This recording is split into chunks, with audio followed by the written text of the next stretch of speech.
Well, as he was saying, I really can't wait to listen to our chief guest of the day, Mr. Anand Neelakantan. If I could invite him to deliver the chief guest's address.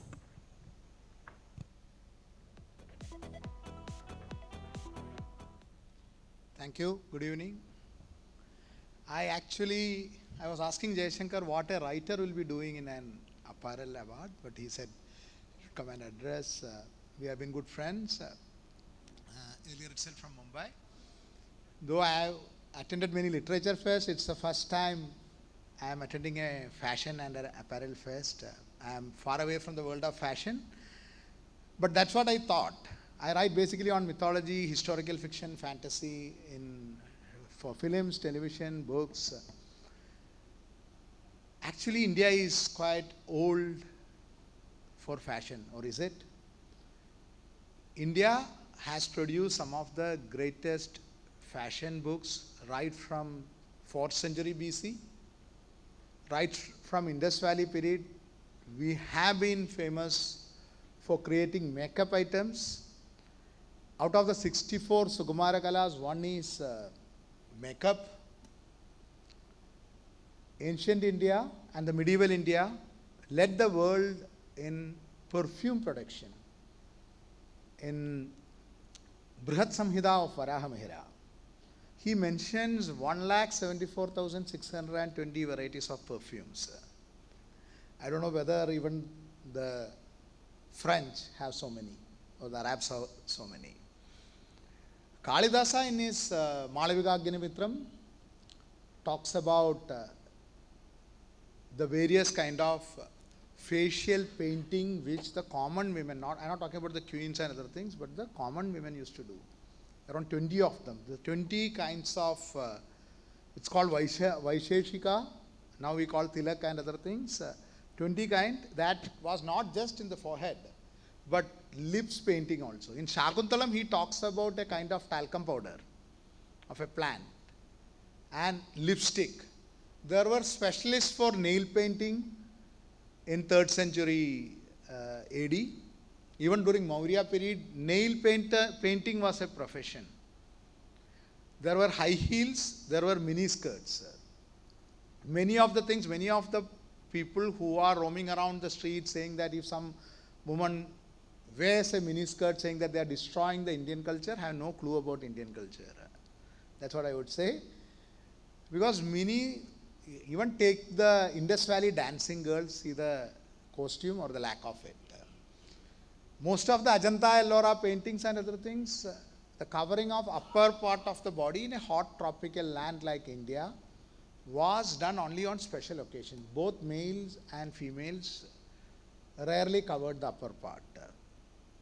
And now what are we talking about Indian culture? It's totally changed. Most of us, what we think as Indian culture is a Victorian era morality bound Indian culture in the dressing and other things, and not exactly the Indian culture.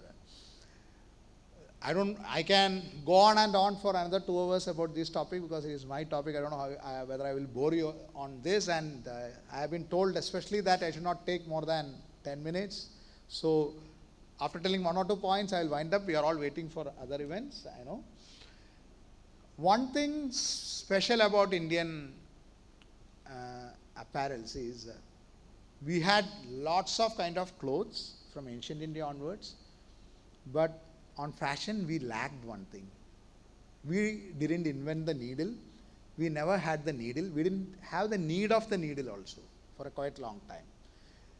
And also the profession of tailor. It came very late as in it came 2000, during Kushan period they came. But before that, rarely was tailor mentioned. Why? Because we used cotton basically, and the linen and other things basically from plants. Only if you are using leather, you need a needle, cloth you can drape around. So most of our clothes, traditional clothes, are about draping techniques.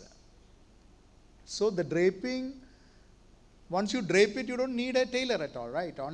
Especially during the medieval age, after the Iranians had come and the Persians had come, right from the Kushan age onwards, we started having tailors, but to the south it was still rare. Towards Kerala, Tamil Nadu and all, it continued to have draping techniques, whether it is sari or your dhoti, mundu, veshti, all these are draping, different kind of draping.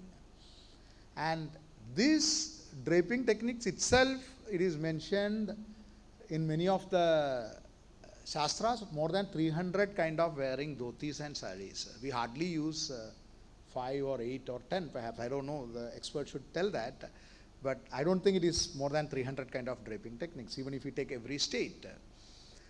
So perhaps instead of aping the West, isn't it time for us to rediscover this? They are before you, many of in the temple sculptures. Some I know a lot of apparel manufacturers and fashion designers are taking inspirations and doing it, but basically what I have seen from my limited observation is that it is mostly for the patterns in the sarees and other things. I am talking about the style of wearing it, both for men. Men have almost, at least women have kept the culture of wearing the dress. It's an official formal dress. See the kind of dress we are wearing here. How ridiculous it is in a hot tropical country. You are wearing a blazer, you are wearing a jeans, which is a dress of the cattlemen of America. I don't know why it has become a fashion. Even I am wearing it. I am sorry for it. But that is what we have become, blindly aping the West. Perhaps West. It was not a slip of tongue, it was purposeful. So perhaps as the leaders of fashion industry, it might be a time to show the entire world. I try to do it in the field I am doing. I keep telling in my interviews that a day will come like how Disney is leading the storytelling in the world, the Indian stories will take over the world. Similarly, the Indian fashion, we have the roots going up to 4,000, 5,000 years or perhaps more than that. We have to confidently go to the world saying that it's not imitation of what France does, what Belgium does, what Japan does, what China does, what we are do. We should be confidently able to present it to the world.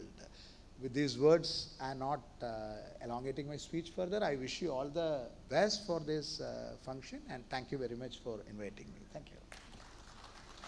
Well, it was a very, very interesting speech from our chief guest of the day, Mr. Anand Neelakantan. No wonder he has 11 English books and 1 Malayalam book to his credit. Looking forward to having more from you, sir.